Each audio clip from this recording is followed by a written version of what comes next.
Tertúlia.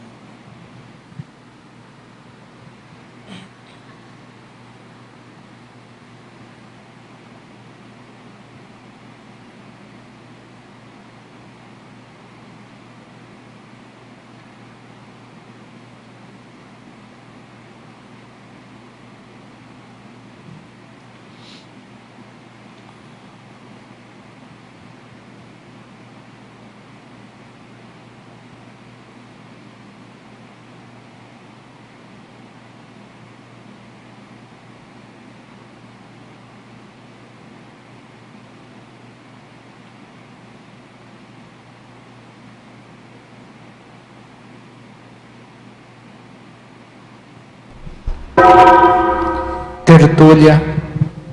Boa tarde a todos. Hoje é dia 29 de janeiro de 2014, é uma quarta-feira. O verbete é de número 2917, tem 5 páginas, 48 logias e 10 máximos. O tema de hoje é autorreflexão conquistada.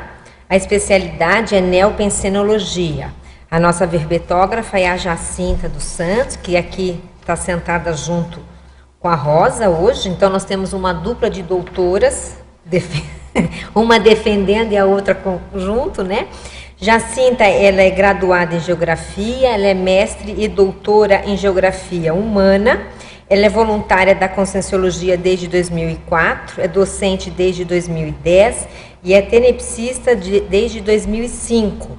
E ela é voluntária em Campo Grande, não é isso, Jacinta? Então vamos lá. A autorreflexão conquistada é a condição alcançada pela consciência homem ou mulher de refletir sobre si mesma, examinando e avaliando as próprias ideias, sentimentos, energias, trafares e trafores, com o objetivo de realizar os autoenfrentamentos de modo contínuo no caminho da autoevolução consciencial.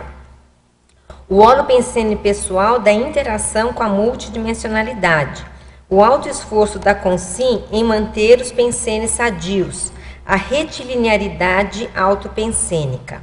Na fatologia, a autorreflexão conquistada, a capacidade humana da autorreflexão, a autoanálise profunda favorecendo o desencadeamento da recim, a imersão no solilóquio sadio realinhando a proexis, a reciclagem existencial eliminando os surtos de imaturidade, a compreensão e superação de trafares favorecendo o exemplarismo pessoal, a efetivação das autoconquistas evolutivas no complexo.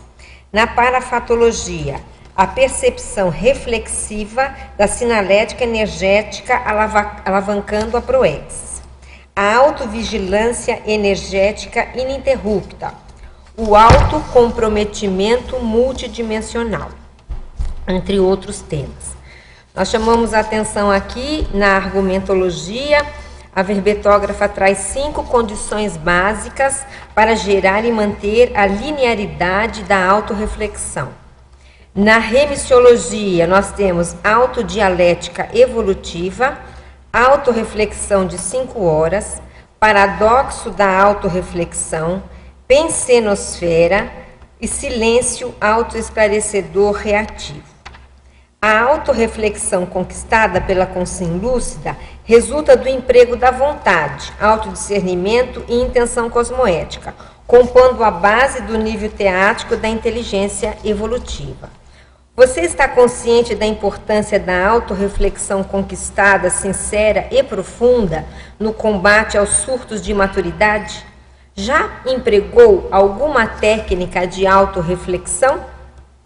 Na bibliografia específica, nós temos aí 2 itens. Passando agora para a mega-análise do professor João Paulo, nós temos 20 itens. Intraconsciencialidade, sustentabilidade, holomaturidade, retilinearidade, autoanálise, solilóquio, domínio, lógica, efetivação, ponderação, implantação, introspecção, pensenização, consolidação, autocognição, neopensenologia, autopesquisologia, mental somatologia e autodiscernimentologia. Então, para a gente começar, Jacinta, a gente vai fazer aquela pergunta-chave. O que te levou a escrever esse verbete? Bom, antes de mais nada, eu gostaria de agradecer a todos, aos tertulianos e a minha coordenadora aqui, quer dizer, orientadora, né? Desculpe, orientadora Rosa. E a equipe também. Mas o que me levou foi o seguinte, eu tinha enviado 3 títulos, e esse era um título que eu encontrei, por acaso, ao acaso, e coloquei. Então, eu não tinha nenhuma dúvida que ele não seria selecionado. Não seria? Eu peguei ao acaso, nem sabe, não tinha intenção, né? E, no entanto, ele foi. Foi sem refletir? Foi uma inspiração. Foi uma inspiração. Foi, muito bom. Com certeza. Então, aí eu fiquei desesperada, porque eu olhei para o título e falei, puxa, eu não tenho nem ideia de como fazer esse verbete, né? E aí eu fui tateando mesmo, procurando, refletindo, né, até conseguir começar o verbete. Eu demorei um pouco. E aí eu vi que o verbete tinha muito a ver. E aí eu vi também, o título do verbete, né? Eu vi também que eu tinha ligação com esse título, que é a autorreflexão. Eu tinha a autorreflexão desde adolescente, eu já fazia, e tinha esse processo bem caracterizado nesse período, sabe? Eu lembro de ter feito uma autorreflexão e que me marcou muito. Essa autorreflexão, eu, na época, não tinha ideia de nada, e, no entanto, eu refleti sobre a humanidade, o sofrimento da humanidade. Então, para mim, foi muito marcante, porque eu percebi daí para frente o quanto as pessoas, elas sofriam, tanto fazia ser boa, má, não importava, elas tinham um sofrimento interno, né? E isso fez com que eu refletisse melhor e aceitasse melhor as pessoas na minha vida, né? Durante toda a minha vida. Foi um marco para mim. Então, eu acho que eu tenho alguma ligação, sim, né? Com certeza. E esse verbete, ele é profundo, né? O tema é muito sério. Muito porque, sério. Quem sabe, seja a saída para muitas das nossas mazelas, né? Sim, com certeza é. Esse tema, eu percebi que ele está em todas as coisas, você vê. A reflexão, ela permeia tudo. Tudo que você for ver, se você não refletir, você não tem... Não é que você não tenha condição, mas a reflexão ela é necessária. O ser humano precisa refletir para tomar decisão. Então, as mais acertadas, claro. Mas quando ele não reflete, geralmente ele tem auto-engano, né? Por falta de reflexão. Claro. Agora, o que me chamou a atenção, que eu achei assim bem em cima do lance, é a especialidade que você colocou, né? Neopensenologia. Você colocou o neo. Por que isso? Olha, até foi uma sugestão da Rosa, né, Rosa? Neopensenologia. Eu estava pensando na pensenologia, mas a Rosa sugeriu neo. E eu achei que estava realmente dentro do contexto. O interessante, porque como é conquistada, né, é uma coisa nova. Então, eu achei bem em cima do lance essa escolha de vocês aí para a especialidade, porque chama atenção para o foco do verbete, né, que não é uma reflexão qualquer. Não. Ela é a reflexão conquistada. Conquistada. Muito bom. Vamos começar aqui as nossas perguntas, então. A verbetógrafa Jacinta, na Fatologia, página 20, terceira linha. Poderia falar sobre a imersão no solilóquio sadio, realinhando a proexis? No solilóquio. Isso, imersão no solilóquio sadio, né? Página 20, terceira linha, isso. Nesse caso aqui, essa imersão, solilóquio é você conversar com você mesmo, né? Então, aqui nesse caso, eu pensei, a proex, se você está refletindo, se você está tendo reflexão em todas as suas ações, naturalmente você está trabalhando com você mesmo, você está você está sendo harmônico com você mesmo. Então, é claro que a sua proex, nesse caso aqui, tem a possibilidade de ser realinhada. Então, a possibilidade é muito grande. Por quê? Porque você vai trabalhar com você mesmo, você vai se autoconhecer, você vai se permitir conhecer os seus trafares, os seus trafores, e vai trabalhar, vai fazer reciclagem com esses trafores, esses trafares. Então, o realinamento da ProEx é possível, né? Eu acho que tem tudo a ver. Você está trabalhando essa ideia de harmonia, né, através da autorreflexão. Explica um pouco mais essa sua ideia. A harmonia, olha, ao estudar o processo, eu acho que ficou muito visível que, se você é uma pessoa autorreflexiva, você tem, sim, condições de ser harmônica.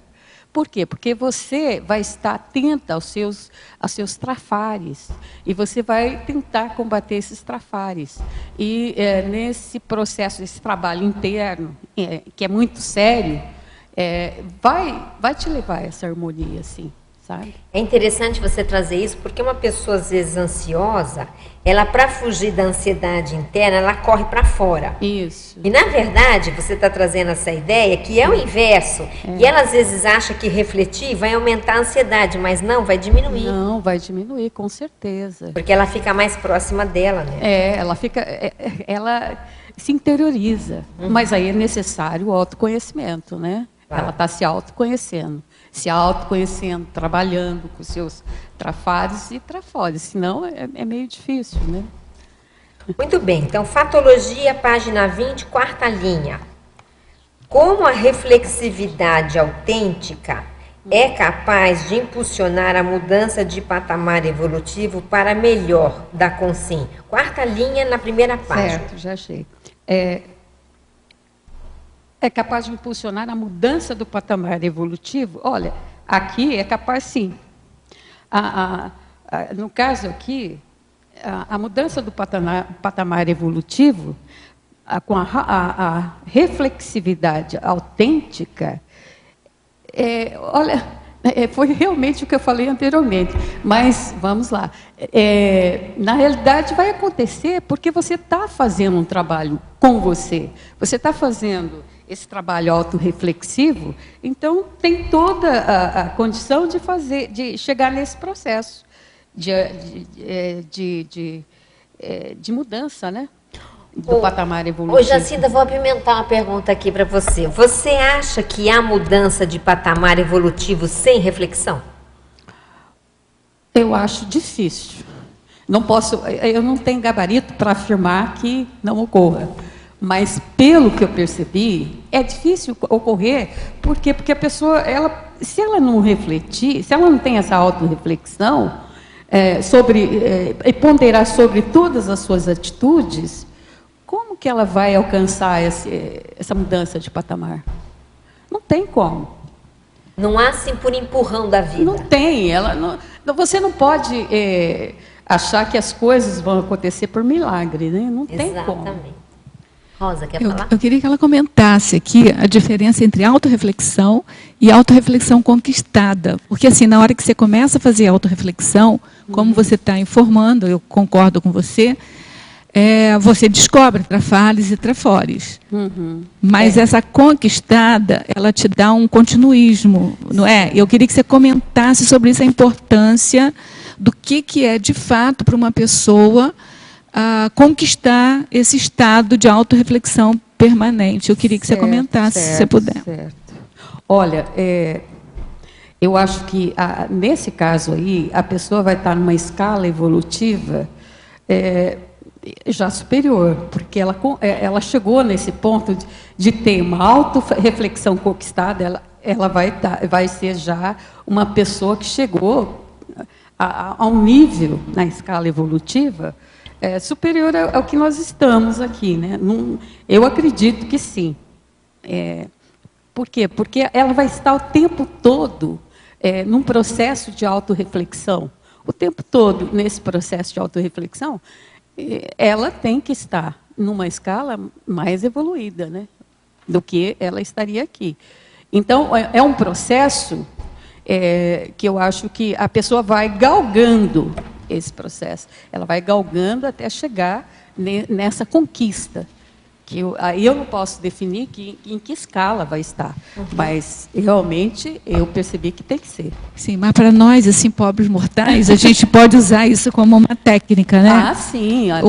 Uma meta, Com uma certeza. meta importante para a gente, que é o tempo inteiro.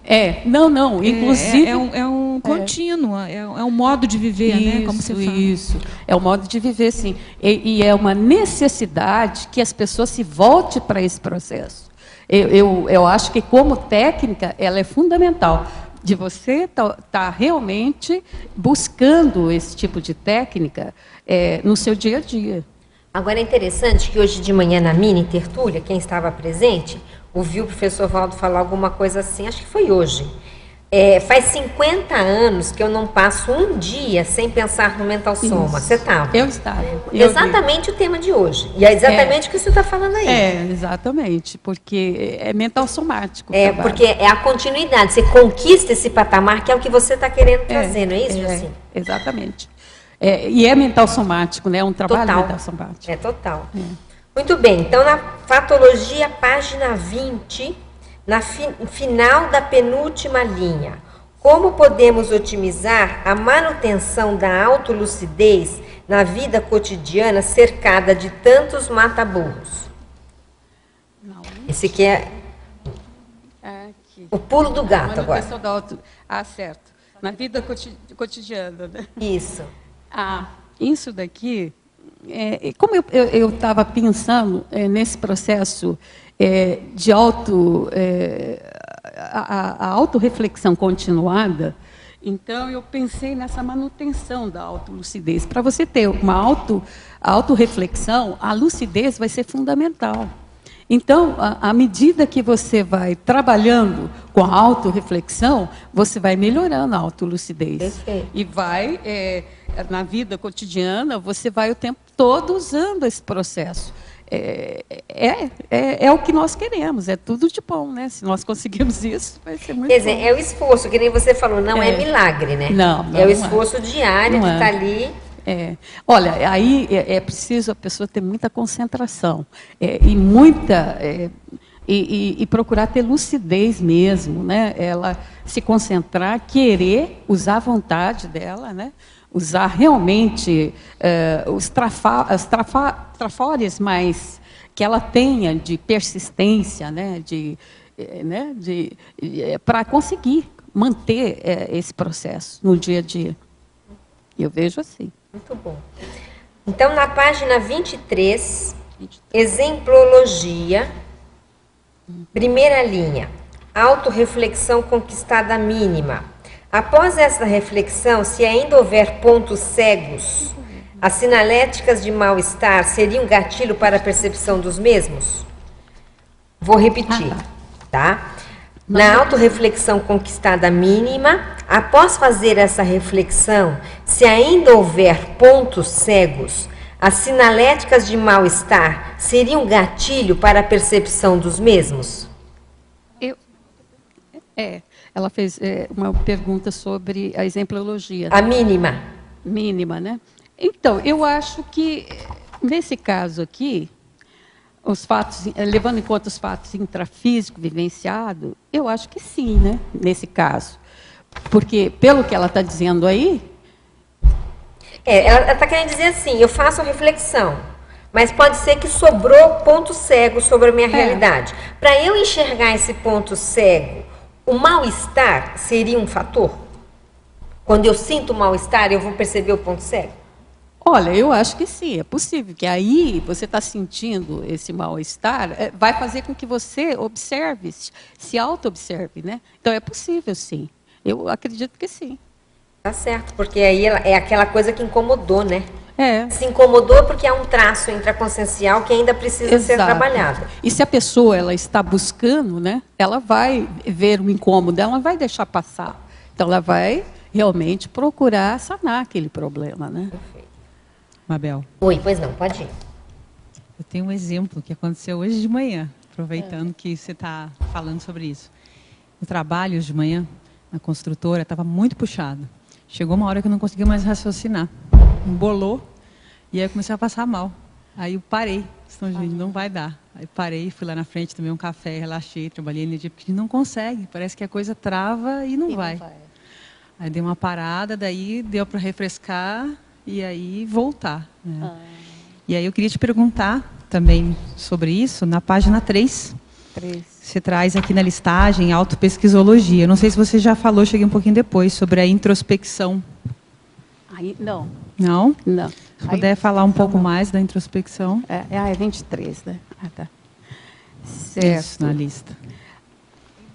A introspecção está no caso dos cinco condições pessoais básicas, né? Isso. Uhum. Então, a experiência aqui da introspecção quer dizer, a pessoa está voltada para dentro de si, só que aqui, no caso, ela tem que estar lúcida para ela ser, porque tem aquela introspecção que a pessoa também é negativa, é patológica, né? Mas no caso aqui é uma introspecção lúcida, em que a pessoa tenha já conquistado uma harmonia e que ela consiga realmente ter essa introspecção. Eu diria assim que ela vai sobrepairar as questões que ela está procurando conhecer, ou estudar, ou desenvolver, entende? Então, eu vejo uma introspecção dentro, né, nesse contexto, dela voltar-se para a própria essência consciencial, muito mais profundo até, né? Eu diria que esse processo aqui está realmente para uma consciência que já esteja numa escala mais evolutiva que nós, né? Mas nós também podemos fazer esse processo, entende? Eu acho que os tertulianos que estão aqui estão nesse processo, já iniciaram esse processo, né? Eu acredito que sim. Não é que a gente pode, a gente deve, porque se a gente nunca fizer isso, a gente nunca vai chegar no estágio mais avançado. É verdade. A gente não pode achar que vai chegar lá na dispersidade para começar a fazer autorreflexão. É verdade. Então tem que começar a fazer autorreflexão. O que ela está propondo é justamente o caminho, né? É o caminho. Exato.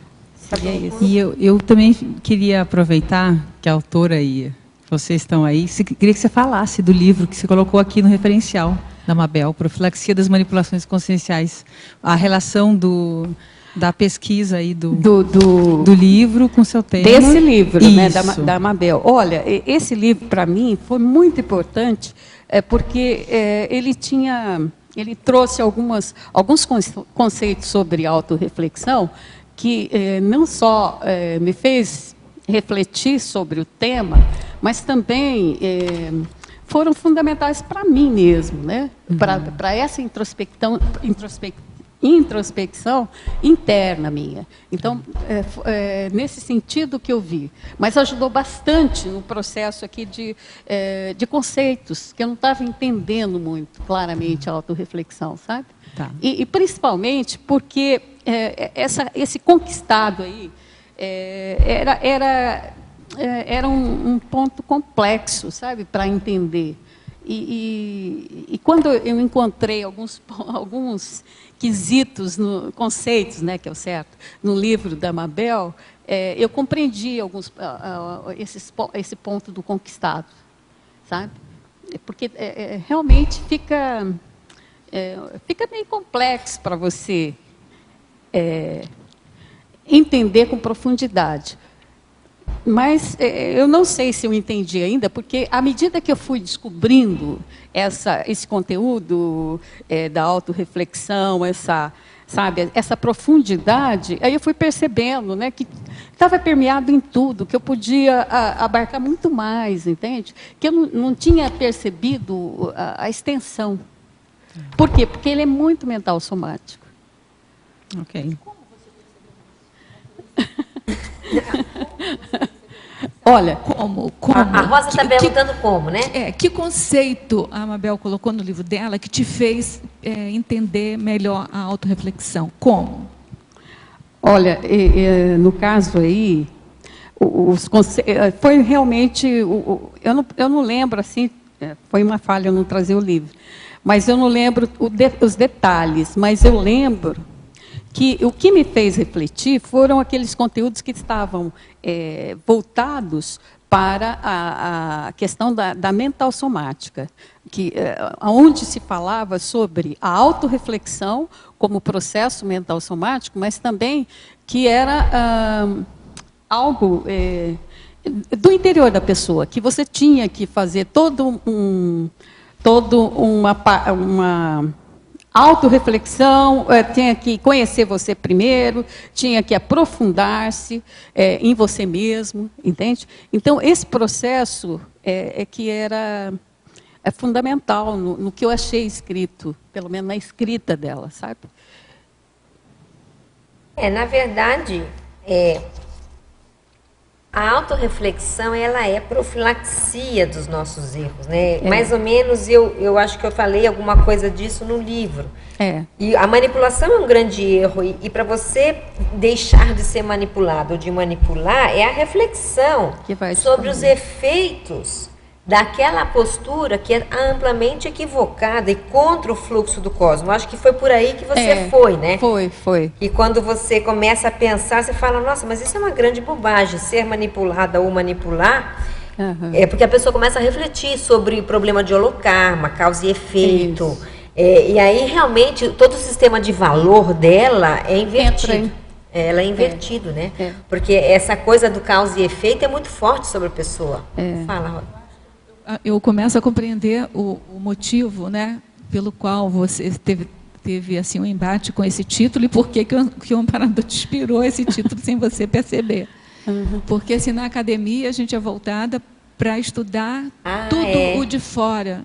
Então, o que mais marcou a Jacinta, pelo que eu estou conseguindo perceber da fala dela, é que é voltar para dentro de si. Então, é a mudança do paradigma. É a mudança de paradigma. Em vez de botar o ponteiro para fora, botar o ponteiro para dentro. Isso. E isso faz toda uma diferença. Exato. Bem pensado. Jacinta, na remissiologia, na página 23, você coloca 4 itens: silêncio autoesclarecedor reativo, silêncio cosmoetificador, solidão profícua e solilóquio.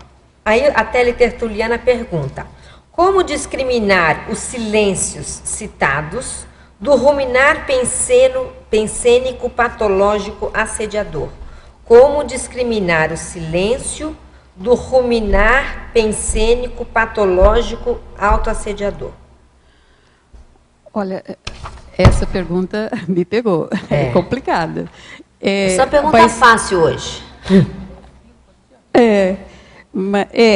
Nesse caso aqui, realmente, vai depender. A solidão profícua aqui, realmente, ela vai dar uma resposta a esse processo, né? E eu acho que não só... eu acho que a pessoa que está perguntando, se ela conseguisse ler esse verbete aqui, solidão profícua, eu acho que ela entenderia esse processo melhor. Certo? Porque eu acho que uma coisa, quem sabe, Jacinta, seja você ficar, vou usar um termo assim, batendo pino num bato pensene. Aquela bato pensene, você fica pipi, e não sai disso. A outra coisa que é o que você está propondo, eu entendo, que é você parar, como você mesmo disse, sobrepairar e analisar. Sem ficar na batopensenidade doentia, que é o que a colega estava perguntando. Que são coisas bem distintas. A gente tem que aprender a eliminar essa patopensenidade e analisar a realidade, os fatos, de uma maneira mais isenta, né? Com certeza. Eu acredito que se a pessoa fique isenta do processo e comece a analisar, comece a refletir, a fazer a autorreflexão, eu acho que ela Porque reflexão não é bater pino, né, gente? Não. O que a Jacinta está trazendo aqui não é aquele pipi. Não é ruminação. Nem é também devaneio. Não é. Ela é muito mais complexa, né, Jacinta? Por isso que a Jacinta estava falando que é um processo mental somático. É muito mais complexo e não tem nada a ver com isso. Por exemplo, não tem nada a ver com ideia fixa, né? Que a pessoa fica lá ruminando a mesma ideia e vai e volta e dá voltas, né? Isso não é isso, autorreflexão.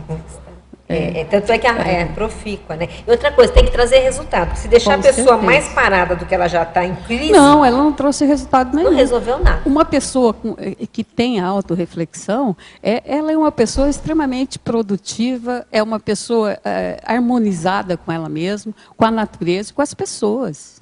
Não tem nada a ver com patologia, né, desse tipo. Senta. Na página 23, na autopesquisologia, esse item 5, a sustentabilidade, como é que é feita essa manutenção equilibrada? Você tem alguma técnica? Manutenção equilibrada das autopesquisas e da própria condição energética. Manutenção equilibrada da autopesquisa, né? A autopesquisa, por exemplo, se você você escreve verbete, por exemplo, e você mantém essa escrita de verbetes, ou escreve um livro, você vai ter essa manutenção equilibrada da própria condição energética, né? Você trabalha com as suas energias e faz esse trabalho de produção, é fundamental para manter essa sustentabilidade, né? Essa sustentabilidade, a gente percebe que, eu vejo lá pelo trabalho que nós temos de voluntariado, se você não estiver realmente trabalhando com você mesmo, se você não estiver produzindo, o trabalho que você faz lá no voluntariado, ele não acontece. É incrível, mas a produção ela é fundamental nesse tipo de trabalho, de assistência. Então, a manutenção equilibrada da autopesquisa vai fazer com que você desenvolva todo o seu trabalho, em todas as áreas, equilibrado. Tudo bem, Socorro? Mais alguma coisa? Na página 20, eu não sei se tem ligação na fatologia, Certo. na 7ª linha, no final, a emocionalidade embotando o discernimento. Seria essa falta dessa autopesquisa? 20. Página 20, né? Socorro. Página 20, patologia, final da 7ª linha. A emocionalidade embotando o discernimento. Ah, certo. Olha, essa questão aí, eu passei muito por ela. Porque a emocionalidade, ela atrapalha tudo. Ela não é benéfica em nada. E todas as vezes que eu ficava emocionada, eu não apresentava bem, eu não fazia um trabalho bem feito. Enfim, a emocionalidade é péssima em todos os sentidos. Você tem que evitar esse processo. Quanto mais você for racional, melhor para você desenvolver qualquer coisa. Olha, apresentar o verbete aqui, se eu tivesse com o meu processo emocional lá em cima, eu não faria nada. Nem pensava. Não, você não reflete, a emocionalidade é terrível, entende? Embota. Então, esse processo eu passei, então eu sei muito bem como é que ele acontece. Daí o verbete para fazer o contraponto, não é isso? Por isso. Tudo bem. Mais alguém? Quer perguntar? Com você, eu acho que a mental somática é uma conquista. Conquista, todo dia um pouquinho, cada dia um passo. É. E eu achei interessante os 2 mitos que você trouxe aqui, na página 22. 22. E que você falasse sobre eles, né?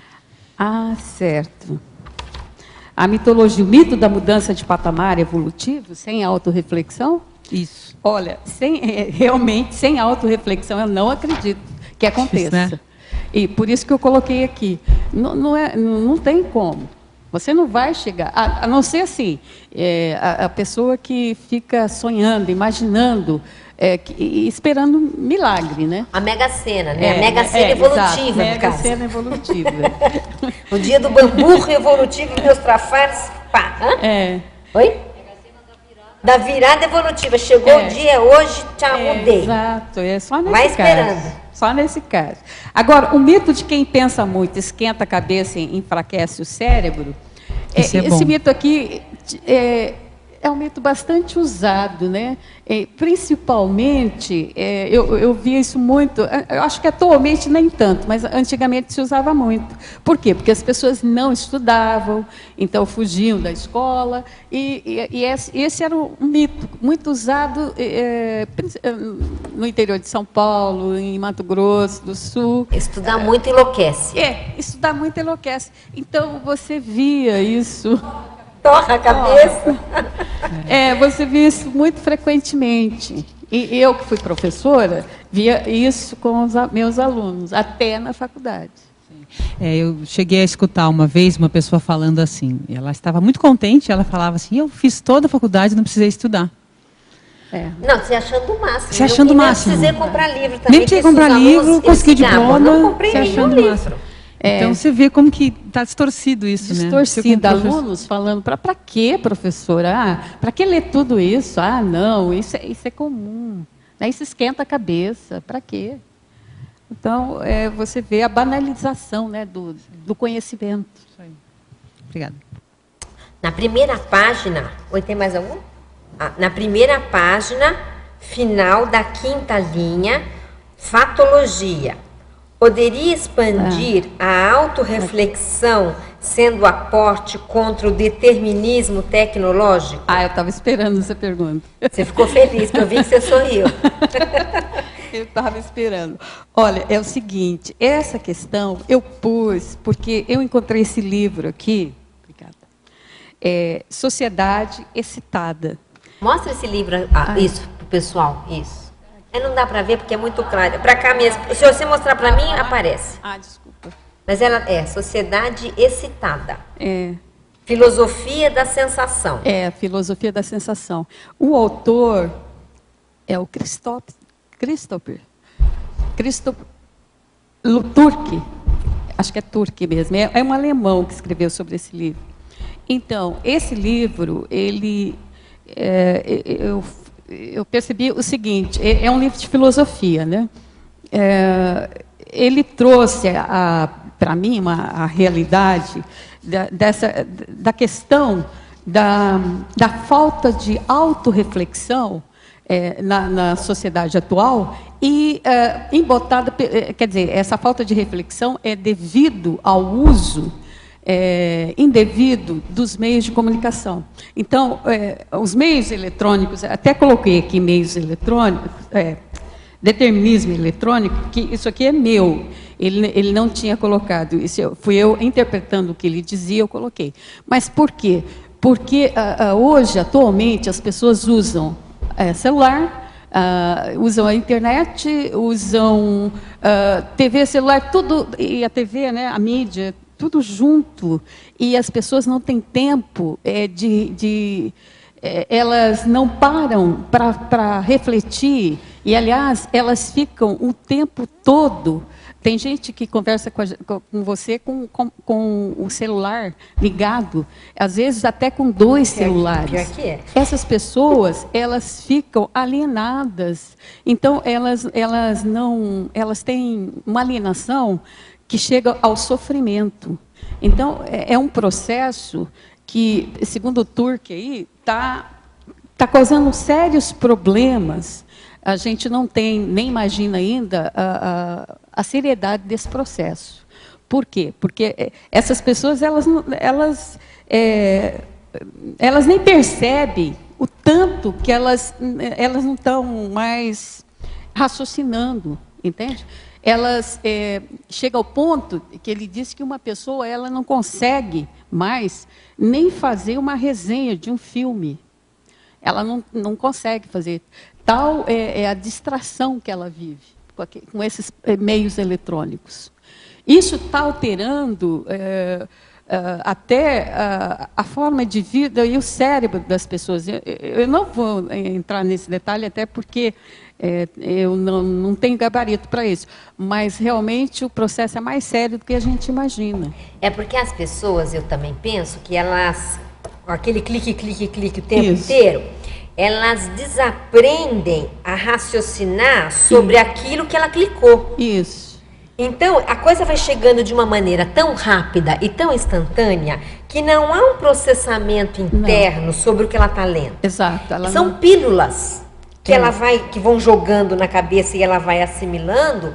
E falta justo o que você está falando, é refletir sobre o que leu, e o que clicou, e o que Não, viu. ela não tem E ela não reflexão. tem isso, porque não tem tempo, porque ela quer clicar o outro. É. E quando ela clica o outro, já dá uma angústia, porque tem um terceiro para clicar. Então, e aí ela entra num sofrimento. É. Entende? Esse sofrimento é que é interessante porque as pessoas têm ido aos psicanalistas com uma doença que ela não sabe o que é, nem o psicanalista não consegue identificar. Então, o que está acontecendo? Os psicanalistas eles têm que encontrar um novo método para tratar essas pessoas. Então, é um processo novo e que está causando problema no mundo inteiro, não é só aqui, é no mundo inteiro. É um problema mundial. Oi? Eu acho que para complementar essa ideia, você podia falar do paradoxo. Eu acho que tem a ver Que, com por essa... sinal, é uma pergunta que tem aqui. Ah, é? Ah, é? Então, já vou fazer a pergunta acho para que você que é em cima dela, tá? Página 22. Poderia expandir o paradoxo de as ferramentas virtuais provocarem a concentração, mas impedirem a autorreflexão? Sim. Por quê? Porque as pessoas ficam concentradas o tempo todo, No entende? nada. Mas é uma concentração distraída, entende? Porque ela está distraída o tempo todo. Mas ela não tem autorreflexão. Porque se ela tivesse autorreflexão, ela conseguiria sair desse processo ilesa. Porque essa saída, o próprio autor, ele considera que a autorreflexão é uma saída para esse processo. Entende? Mas que ele sabe que poucas pessoas conseguem fazer autorreflexão. É por isso que dentro da faculdade, das escolas de maneira geral, é importante ler texto e interpretar texto. E sim, Porque o fundamental. aluno chega lá sem saber fazer isso, porque ele não foi ensinado a interpretar, ele foi ensinado a clicar e a ler. Ou qualquer exato. coisa, mas parar para pensar, Não, que ele é o que você para. falou da resenha, aquilo é um bicho de 7 cabeças para a pessoa. Muito. Então, juntando essa coisa da concentração com aquilo que você falou antes, eu fiquei me perguntando se não era uma concentração saltuária. É concentrado, mas é saltuário. É né? saltuária. Então, ele não converge, ele não consegue... Não aprofunda. Não aprofundar, não. Mas ele vive sistematicamente distraído. Agora, isso aí, no nosso jargão, é a robotização tecnológica, né? A Robex. Que é a Robex que a gente chama. A pessoa entra na Robex do clique-clique. E olha, isso acontece com todo mundo, viu, gente? Nós não estamos ilesos aqui também, né? A gente precisa prestar muita atenção, porque o processo... Tinha alguém pega todo fazendo mundo. uma pesquisa com pessoas que deveriam ficar não sei quanto tempo sem acessar o celular. Isso. E tem. teve alguns que bateram o pino, né? Inclusive, ele aconselha, esse autor, as pessoas a parar para refletir. Então, fica longe de tudo, e inclusive o quarto das crianças também. Deveria se tirar todo tipo de parafernália e ficar ali um local sem computador, sem celular, sem nada, para a criança brincar, entende? Sem nada disso influenciando. E o adulto a mesma coisa. Tem que encontrar na sociedade, porque a sociedade atual ela não abre espaços para você refletir. Ela não tem mais esses espaços, que antigamente até tinham, mas agora não tem mais. Então, teria que ser uma reconquista desses espaços. Só que as pessoas, para ter essa reconquista, precisam refletir sobre o malefício disso, da necessidade, né, de fazer isso. Ou seja, nós estamos correndo atrás do próprio rabo. Exatamente, é um róbulo negativo. Pois não. Que no B, eu gostaria de saber, no caso também, se você chegou a refletir esse processo da concentração distraída, às vezes relacionado a um excesso do processo da autopesquisologia, no sentido assim, que às vezes só na direção autopesquisológica a pessoa começa também a entrar num processo de andar em torno do próprio rabo, e às vezes é interessante a heteropesquisa como uma forma de assistência da sua própria autopesquisa. Você pesquisou alguma coisa? Exato. Olha, nesse caso aqui, até a Rosa está lembrando, que é por isso que tem com sim cobaia, para você fazer essa... se conhecer, né? para você se conhecer, autorrefletir sobre o assunto. Não sei se está respondendo a sua questão. Ele está querendo dizer assim, a pessoa que ela entra na autopesquisa e de repente ela fica num circuito fechado de pensar sobre si mesmo e aquilo se torna algo, pelo que você está trazendo, negativo ou não produtivo. E que aí ela teria necessidade de olhar para fora e refletir sobre coisas externas. Essa é a sua teoria. É o processo contrário, mas gerando a Robex também. Entendi. Mas é por isso que tem o voluntariado. Aqui na Conscienciologia, eu vou falar daqui da Conscienciologia, o que se incentiva, né, as pessoas a fazerem.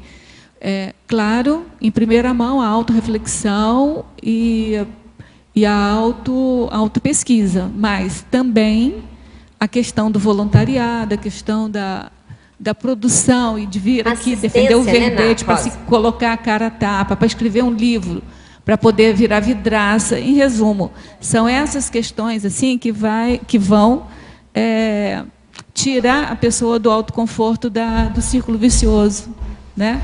E aí, tecnicamente, a gente tem, né? O Consciência Cobaia, tem a consciencioterapia. Agora, o tema dele é interessante, porque autopesquisa não é autismo. Não é autismo. A gente tem que diferenciar isso. Na proposta não é ser autista, muito pelo contrário. Não, né? A autopesquisa, tanto que no autismo, que ela é fundamental para você evoluir dentro desse processo da Conscienciologia. Se você não faz autopesquisa e não produz, não escreve, não tem como evoluir. Agora olha só, nós estamos falando disso, chegou uma pergunta que eu vou pedir desculpa aos teletertulianos, mas eu vou passar na frente, porque a pergunta é, poderia detalhar a diferença entre autorreflexão e autopesquisa? Autorreflexão e autopesquisa. A pergunta dele ali. Olha, as duas coisas, para mim, caminham juntas. Olha, você tem que começar pela autorreflexão para fazer a autopesquisa. Se você não tiver autorreflexão, você não chega à autopesquisa, né? Por quê? Porque a autopesquisa é você se conhecer, é você procurar entrar no seu interior e saber, e descobrir você, e descobrir as suas qualidades, e descobrir os seus defeitos. Então, é algo tão profundo, tão importante, que só quando você entende isso, você só entende isso pela autorreflexão. Sem autorreflexão você não chega. A gente poderia dizer, então, que a autorreflexão é uma ferramenta da autopesquisa? Com certeza. Não é isso? É uma ferramenta, sim. Acho que essa, quem sabe, seja a diferença. Sim. Tudo bem, gente, por aqui? Então, vamos lá. Primeira página, final da quarta linha na fatologia, final da quarta linha de baixo para cima. Certo. Poderia aprofundar a compreensão e superação de trafares, favorecendo o exemplarismo pessoal? Compreensão de trafares, favorecendo o... certo. Olha, favorecendo o exemplarismo pessoal, a superação do trafar. Não, isso daí é muito claro. Se você superou um trafar, por exemplo, eu tinha um trafar angustiante, que era a falta de posicionamento. Minha falta de posicionamento, até hoje, eu acho que eu não venci ele. Mas está, né, defendendo o verbete. Estou defendendo, então, estou tentando, né? Mas, a partir do momento que eu comecei a me posicionar mais, eu fui reconhecida. Não só reconhecida, eu percebi que muitas pessoas estavam seguindo o meu exemplo. Eu dei exemplo. E é fundamental você fazer isso. O exemplo que você dá ao superar um trafar, a gente não sabe nem o alcance disso. Né? Quem sabe a autossuperação seja um dos maiores exemplos que a gente possa dar, né? Eu acho que de qualquer coisa. Você se autossuperou, você falou para o outro, olha, você também pode. E você vê isso muito claramente, o seu exemplo, a sua superação, você vê isso na prática ali, no dia a dia, isso é muito claro. Principalmente quando você participa do voluntariado, não tem como. Por isso, daí a importância do voluntariado, né? Para você se trabalhar, se autoconhecer. Keiko, você queria fazer pergunta? Boa tarde. Jacinta, na crescendologia, achei bem interessante, o último crescendo, crescendo saber acadêmico e saber enciclopedista. Esse saber enciclopedista envolve, tem relação com o primeiro crescendo, né?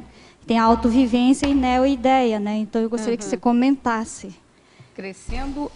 É o último saber crescendo. Acadêmico e saber enciclopedista, que é o último, né? Mas eu estou achando que tem bastante relação com o primeiro, né? Certo, crescendo Questão saber da acadêmico. autovivência e neoideia, no caso do saber enciclopedista. Ah, sim. Olha, tem sim, tem a autovivência e a autorreflexão, né? Neoideias, né? Olha, esse crescendo aqui, eu acho que o acadêmico, eu acho que é a vida da gente, que se você não for dentro desse crescendo, quer dizer, a vida da gente em termos, né? Seria muito bom se a gente conseguisse casar esses dois exemplos aqui, esses dois crescendos aqui, né? Que a autovivência, com autorreflexão, tendo neoideias, né? E ao mesmo tempo você ter esse saber acadêmico, né, e esse enciclopedista juntos, né, seria... Qual que é a diferença que você faz, já que você é da academia, né, entre o saber acadêmico e o saber enciclopédico? O saber, bom, não sei se eu for... O saber acadêmico, na realidade, eu não sei se eu defino isso muito bem, não.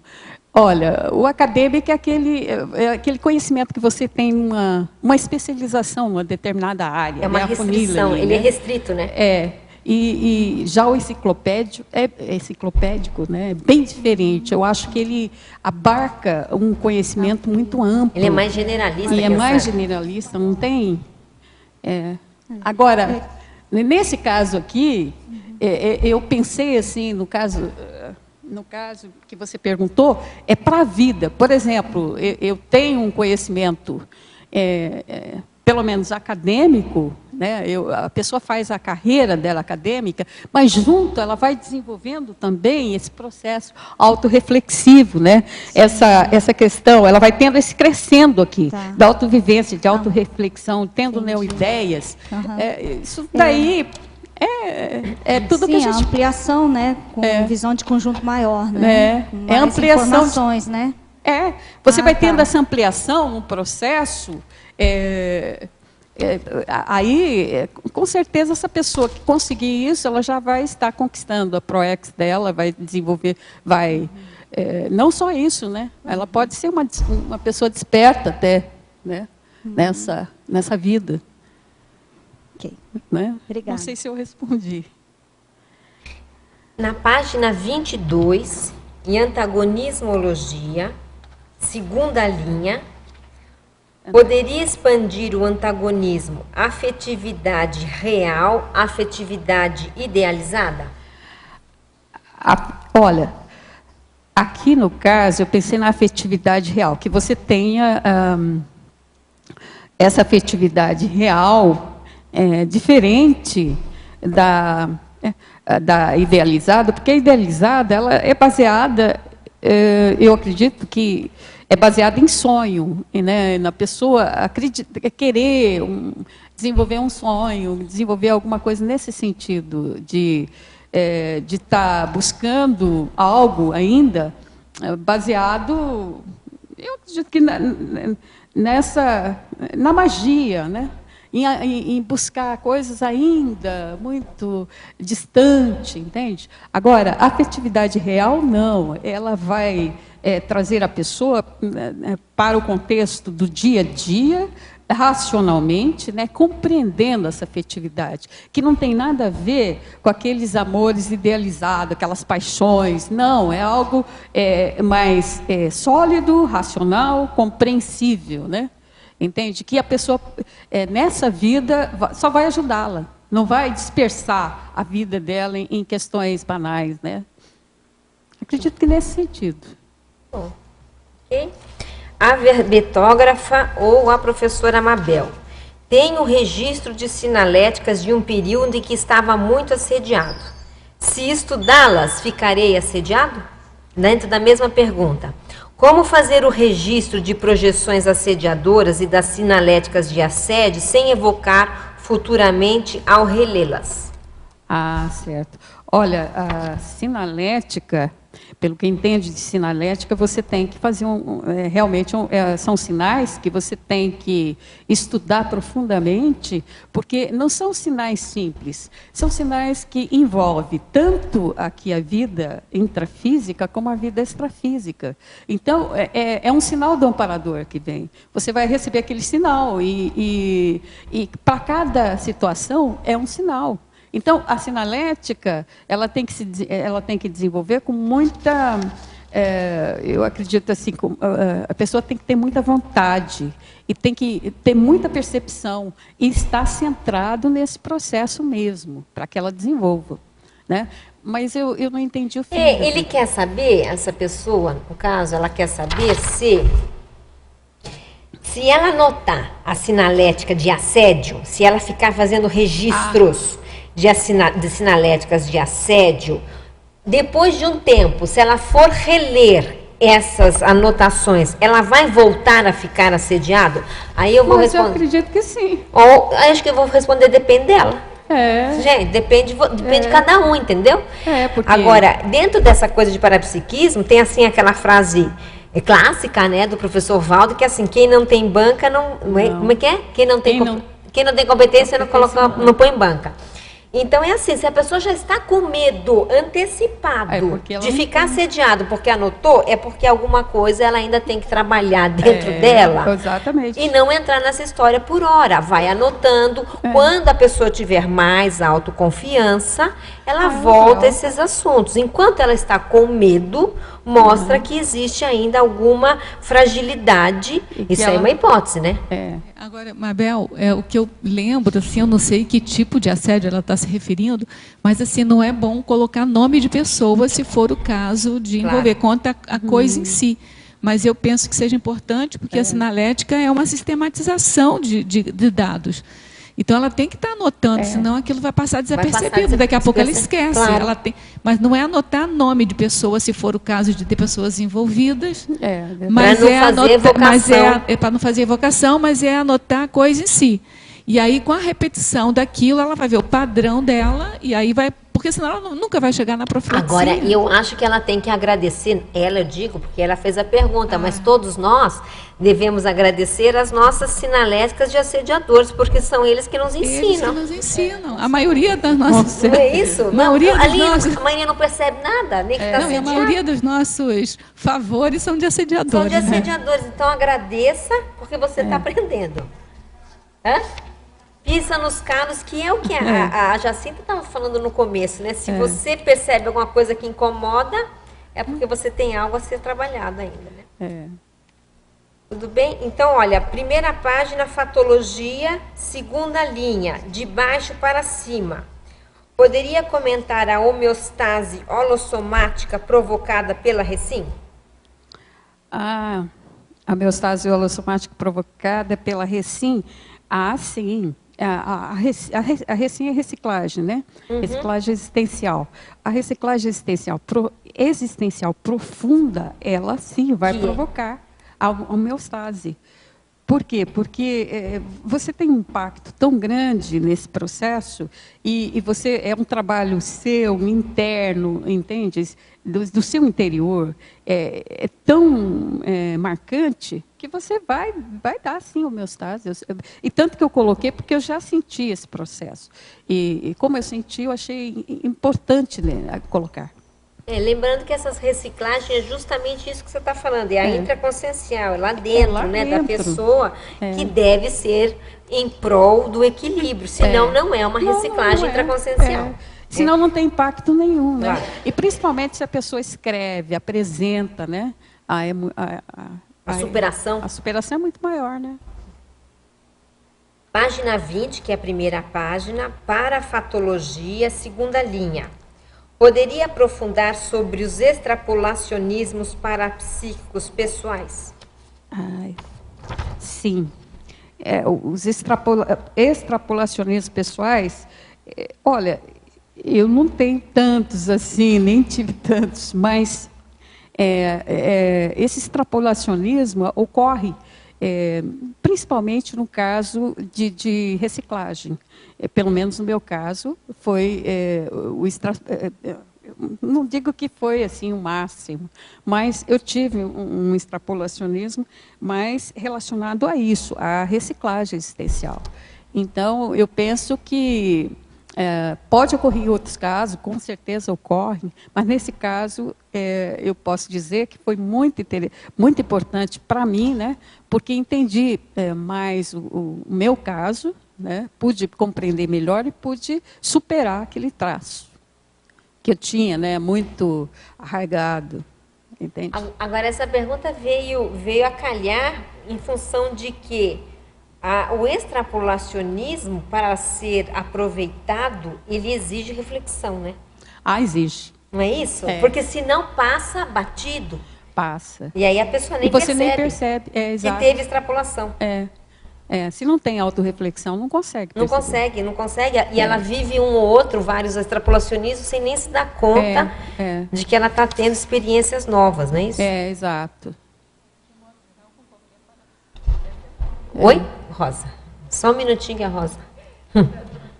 Isso acontece, evidente, com o extrapolacionismo, mas, em geral, com qualquer fenômeno. Qualquer fenômeno. A ideia é que o fenômeno em si, o que importa mesmo é o conteúdo do fenômeno. Então, exige, qualquer que seja o fenômeno, exige a autorreflexão.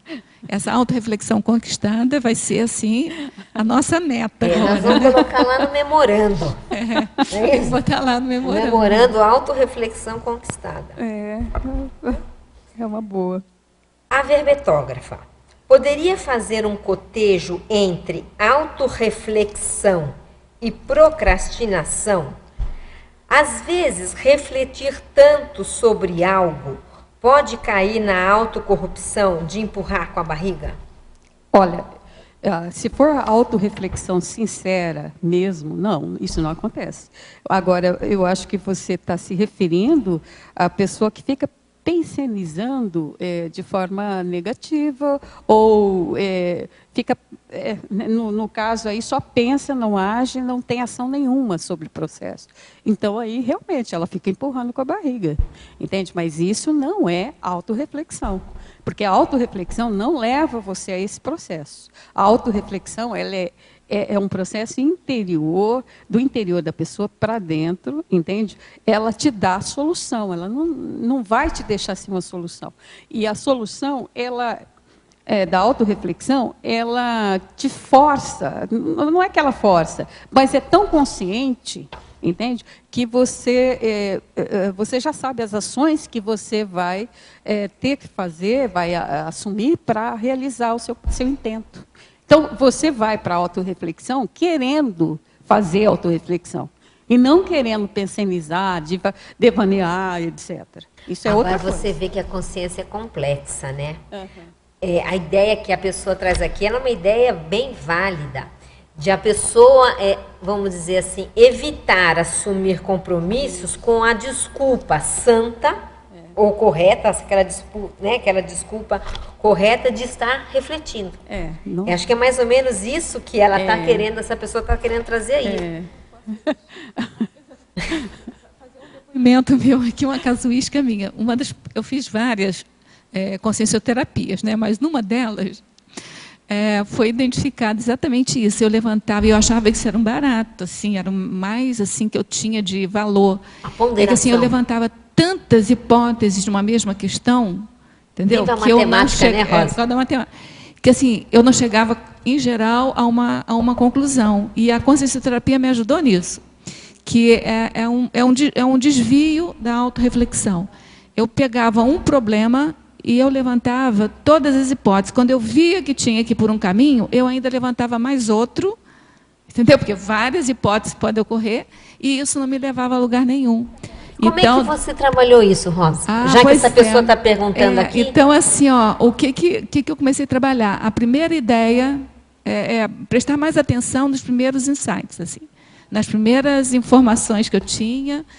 E aí, aos poucos, você vai ganhando uma certa, vamos chamar, autonomia, assim, que você já identifica, né, um caminho. Mas, assim, na época foi difícil. Então, eu ficava assim, não, eu tô devaneando. Era um devaneio técnico, entendeu? Aparentemente Era um correto. devaneio técnico, porque era levantar a hipótese é uma coisa maravilhosa para a ciência, né? Então, assim, mas tem que chegar um momento. Aí, como é que eu, assim, o que eu fiz assim na época? Colocar meta. Eu tenho que sair com a solução desse problema. Então, chega de hipótese. Eu já tenho todas as hipóteses. Qual é a solução? Ir para a solução. Aí, e não ter medo de errar. Porque também o medo... Qual era o meu medo? Era medo de errar. Era de eu não ter levantado todas as hipóteses. Entendeu? E errar. Então, hoje em dia, eu erro com mais facilidade. Entendeu? Você quer dizer, você se sente no direito de errar. Eu me dou mais o direito de errar. Quer falar alguma coisa, Cris? Na ciclologia, página 1. Não, 1 não. É página 21, no caso. 21. O ciclo autoesforço, sustentação, domínio e o ciclo autoanálise, autopesquisa, autoconhecimento. O ciclo autoanálise, ação? O ciclo... Na segunda linha, não é, Cris? A linha autoesforço, sustentação, domínio certo. e o ciclo autoanálise, autopesquisa, autoconhecimento. Certo. Esse ciclo aqui, do autoesforço, autossustentação e domínio, eu achei importante, por quê? Porque você parte do ciclo do autoesforço com sustentação e domínio. Sem esse autoesforço, sem sustentação e sem domínio, não é possível ele acontecer. Então, é necessário, para você vivenciar esse ciclo, esses 3 itens aqui. Domínio do processo, né? E o autoesforço e a sustentação para manter esse ciclo. Entende? Eu achei fundamental empregar esse processo. Entende? Não tem como. Se você quer, por exemplo, manter a autorreflexão. A autorreflexão, nesse processo aqui, o domínio da autorreflexão, a sustentação e o seu autoesforço é que vai manter você fazendo a autorreflexão. Agora, a autoanálise também. Olha, veja bem, porque a autoanálise, a autopesquisa e o autoconhecimento. Na autorreflexão, isso daqui é também fundamental. Então, por quê? Porque você tem que se conhecer. Para se conhecer, você tem que fazer autoanálise. E para fazer autoanálise, a autopesquisa, para chegar ao autoconhecimento, né? Então, são ciclos que se complementam aí, que não tem como você fugir deles para você chegar nesse processo de autorreflexão conquistada, né? Conquistada. Porque tudo bem que é um processo a autorreflexão. Você vai conquistando esse processo, você vai conquistando esses ciclos. Você acha que esse autoconhecimento pode favorecer a autossustentação? O autoconhecimento favorece, sim, com certeza. Porque o autoconhecimento, ele favorece, quer dizer, ele é fundamental. Se você tem autoconhecimento, com certeza vai favorecer a autossustentação, né? Porque, aliás, uma coisa depende da outra, né? Não sei se está ficando claro.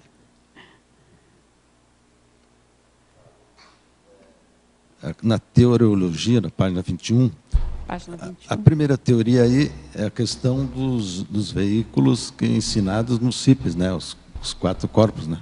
Ou é uma nova teoria? A primeira teoria. Certo. Teoria dos veículos de manifestação da consciência. É a teoria dos ensinados no CIP, né? Sim. Os 4 corpos. É o holossoma. Dos 4 corpos. Então tá. Pensei que era uma teoria nova. Mas então eu queria que você explicasse a enumerologia, né? Especialmente na página 21. Tá. Enumerologia, tá. explicando principalmente as diferenças entre ortopensinidade, autodiscernimento, maturidade e autoconfiança. Essas 4. Então, autorreflexão para a conquista do ortopensene, autorreflexão para a conquista do autodiscernimento, né? Olha, aqui, no caso, é tudo mesmo. Eu acho que eu coloquei, quando eu cheguei na numerologia, eu achei que eu cheguei à conclusão que a autorreflexão ela poderia chegar em todos esses itens aqui, sim. Olha, porque a autorreflexão te leva ao autodiscernimento. Te leva também à conquista da ProEx, por quê? Porque você vai se trabalhar, vai se autoconhecer, vai fazer reciclagem, né? E vai ter, naturalmente, ortopensinidade, vai ser desenvolvida nesse processo. Então, eu percebo que, nesse caso aqui, a autorreflexão vai ser benéfica em todos os pontos. Principalmente para chegar no equilíbrio homeostático. Que é... Sim, com certeza. Então, eu vejo que é onde queremos chegar, né? Ok. Jacinta, aqui na página 22, você tem um item sindromologia. E você coloca aí a luta contra a síndrome da distorção imaginativa. Sim. Queria que você falasse um pouco dessa distorção e quais são as ferramentas de luta, né? Essa distorção é um pouco daquilo que a Rosa citou. Quando você distorce, né, você está querendo fazer autorreflexão, mas ao mesmo tempo você fica no devaneio e não chega a conclusão nenhuma. E você só imagina as coisas e não conclui, né? Mas o que você falou que era no final? E quais são as ferramentas dessa luta? As ferramentas dessa luta, aí eu acho que uma ferramenta importante é a sua vontade. Você ter vontade, ter intenção, né? Só vontade com intenção, acho que são ferramentas importantes nesse caso, né? E principalmente a vontade, a intenção e, além disso, você ter a persistência para prosseguir nesse processo, entende? Eu acho que são ferramentas importantes aí, porque sem isso... Você quer dizer, por isso que as pessoas nem chegam nesse processo, porque elas não querem refletir, não querem usar, a vontade delas é dúbia, não tem persistência, e, quer dizer, não prosseguem no intento que elas poderiam e deveriam, né? Lutar e ter persistência. Né? Agora, Jacinta, quem sabe nós chegamos no ponto de uma pergunta que eu queria fazer logo no início, já que você estudou muito a autorreflexão. Você chegou a refletir porque as pessoas não querem, não gostam de refletir? Olha, eu pensei sobre isso, mas não tão profundamente. Mas eu pensei sim, porque esse livro aqui, esse que eu citei do Turk, ele me fez pensar por que as pessoas estavam sendo manipuladas pelos meios de comunicação, né? Então, eu pensei assim, que é como a conscienciologia. A autorreflexão é uma coisa que não é fácil você desenvolver. Você precisa ter um pouco mais de maturidade, precisa desenvolver maturidade e começar o processo. Eu achei complexo isso daí. Ao mesmo tempo, é simples, ao mesmo tempo é simples e qualquer pessoa poderia desenvolver isso, entende? Não seria tão complexo, mas eu acho que as pessoas vivem numa sociedade que distrai demais. Elas são muito distraídas, entende? Elas vivem num mundo um mundo virtual, um mundo que chama o tempo todo elas para fazer alguma coisa, e coisas sem importância. Então, elas não querem refletir, elas não têm vontade para refletir. Jacinta, elas não querem, elas não sabem. Eu fiquei pensando assim, você já pensou... Você acha viável, uma coisa que eu sempre fico pensando, é que o neocórtex é muito novo. Pode ser. Né? Pode então, ser. a gente saiu de bicho há muito pouco tempo, apesar de ser milênios. E apesar de ser o quê? Apesar de ser a Milênios. A Milênios, né? Mas é novo. Mas é novo. Agora a bicharada já é mais antiga, não é isso? A bicharada é mais antiga, então é uma zona de conforto a gente voltar para a bicharada. E aí eu fico pensando, eu acho que é porque trabalhar com córtex... É difícil, sim. Eu difícil, compreendo. É uma novidade para o homem, né? Os meios de comunicação hoje não deixam a pessoa refletir. Ela fica o tempo todo, ou na televisão, ou no computador, ou no celular. Então, mas eles fazem isso, na minha opinião, porque é isso que o povo gosta. Mas por que o povo gosta? E por que o povo porque gosta? Ainda está ligada com os bichos ainda. Pode então, ser. leva a emoção, mas dá maior... Adrenalina, maior prazer, sensação de prazer. Por isso que esse livro é interessante. Sensação de prazer. Que essa excitação é isso aí, que é essa sensação de prazer, né? E outra coisa, quando você não está muito acostumada com mexer com o cérebro, ele dói e cansa. Então, esse negócio de dizer que quebra a cabeça, o mito não é mito, mas tem uma coisa que esquenta a cabeça mesmo. Né? A minha amiga ali hoje chegou falando que a cabeça dela estava estourando hoje, que precisou de dar um tempo. Exato. E precisa mesmo. O professor Valdo mesmo coloca para a gente uma técnica em 2 horas, parar o trabalho mental e fazer algum trabalho mais mecânico, mais físico, assim, para dar um tempo e voltar. Então, é porque ele cansa.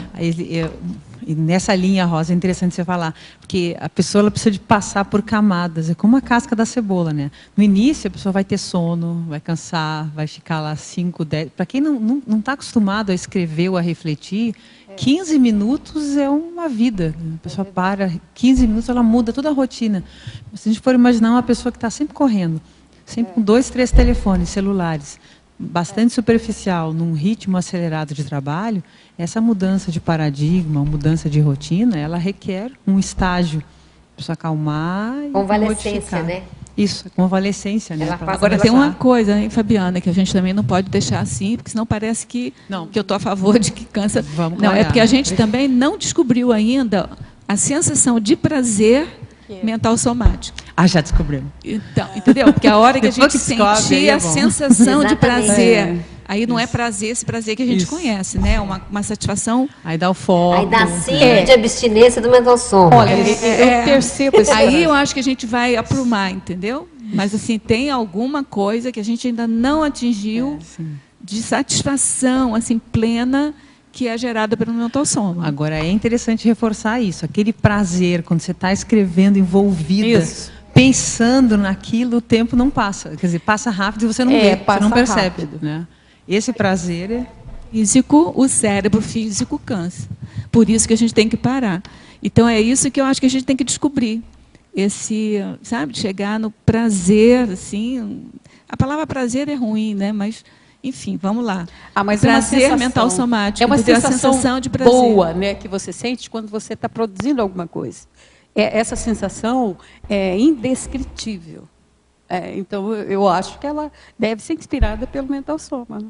E não pode esquecer que na hora que você está produzindo mental somaticamente, o padrão de energia muda, o padrão das consciências mudam e você se sente melhor.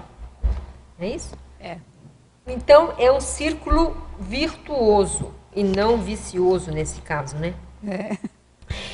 Jacinta, aqui em Códigologia, me chamou a atenção que você colocou assim, ó, o Código Pessoal de Cosmoética favorecendo a autorreflexão. Eu compreendo bem. Mas eu quero saber por que você não colocou a autorreflexão favorecendo o Código Pessoal de Cosmoética e você optou por colocar o código antes, se é que eu me fiz clara. Olha... Nesse caso, eu pensei no código, mas eu pensei, aliás, na autorreflexão, como é que eu digo assim? A autorreflexão me fez entender que ela mudaria, quer dizer, ela me ajuda a estabelecer o meu código, entende? Foi por isso que eu coloquei. A autorreflexão, que é o inverso. Foi o que eu pensei, né? Que deixa eu ver se eu peguei. Não, a autorreflexão ajuda a qualificar o código. Ótimo. Mas você colocou outra coisa que eu concordo plenamente com você. Eu só queria saber por que você priorizou isso. Que é o código de cosmoética favorecendo a autorreflexão. Você jogou o inverso. Certo, mas é porque eu pensei isso. Eu pensei nisso, desculpa. Pensei nisso e depois eu refleti que seria o contrário, porque o meu código eu fui fazendo, né? E depois a começar a ter autorreflexão, eu vi que o código favorecia. Entende? Por quê? Porque eu estava pensando, fazendo o código e autorrefletindo. Foi nesse sentido. Não, tá perfeito. Só achei interessante, porque eu pensei o inverso. Eu pensei naquela outra. Mas está corretíssimo, eu penso que está perfeito isso aqui. Eu só achei interessante você priorizar esse outro lado, né? Como cada pessoa pensa de uma maneira diferente. Eu queria perguntar, na voluntariologia, você coloca o voluntário conscienciológico potencializador da dinâmica evolutiva pessoal e grupal. O voluntário ou o voluntariado conscienciológico? Eu coloquei voluntário, potencializador da dinâmica evolutiva pessoal e grupal. Sim, porque eu estou falando dele, do voluntário. Está falando do voluntário. Porque ele é potencializador da dinâmica pessoal e grupal. É ele mesmo. Entendeu? Obrigada. Jacinta, nesse favorecendo a autorreflexão do código, me dá mais a impressão de estar assumindo a responsabilidade de aplicar aquilo que foi relacionado, né? Você faz a lista lá de tudo que você pretende não errar, acertar. Então, a autorreflexão é o acompanhamento daquilo que eu estou aplicando. E de que eu me comprometi com esse código. Quer dizer, na verdade, são os limites que você se autoimpôs na hora de pensionizar, não é isso? Né? Não, porque acho que foi isso que ela pensou, né? A autorreflexão pode ser também antes, né? Como você falou, pode ser antes. Mas eu acho que tem muito sentido o autorrefletir depois que eu já tenho as normas ali, né? Do que eu vou seguir. Foi nesse sentido mesmo, Pilar. Obrigada. Conquistada faz a diferença, né? É o conquistada que faz a diferença. Claro, então, não é qualquer se você tem... É claro que para você fazer o código pessoal de cosmoética é trivial, até que você tem que fazer autorreflexão em algum nível. Mas depois que você tem ela conquistada, o teu código pessoal de cosmoética te impõe a permanecer em autorreflexões. Porque você... Que não são as isso, ela pensou grande. Nesse sentido, porque depois eu fui achando questões que eu deveria pôr no código, entende? Foi nesse sentido também. Que aí eu comecei a perceber que o código, ele é algo que você tem que ficar o tempo todo trabalhando com ele. Você tem que pôr ele em prática, mas, ao mesmo tempo, você tem que estar colocando novos códigos, né? Porque você mudou, então mudou tudo, né? É uma relação dialética. Esse acompanhamento da mudança, né? Isso. Porque o código não vai ficar só na letra, no papel, ele vai ficar na manifestação da dinâmico. Ele é dinâmico no dia a dia, né? Que ele vai sendo construído e vivenciado, né? Senão vira a Constituição. Do papel, Jacinta, eu vi aqui na tecnologia, a última técnica, a técnica da autorreflexão de 5 horas. Você pode falar para a gente, você fez essa técnica, qual a importância que ela teve na conquista da autorreflexão conquistada? Você pode falar para a gente um pouco? Olha, eu fiz sim, eu fiz a técnica, até porque eu falei, como que eu vou fazer um verbete sem fazer a técnica, né? Então eu fiz.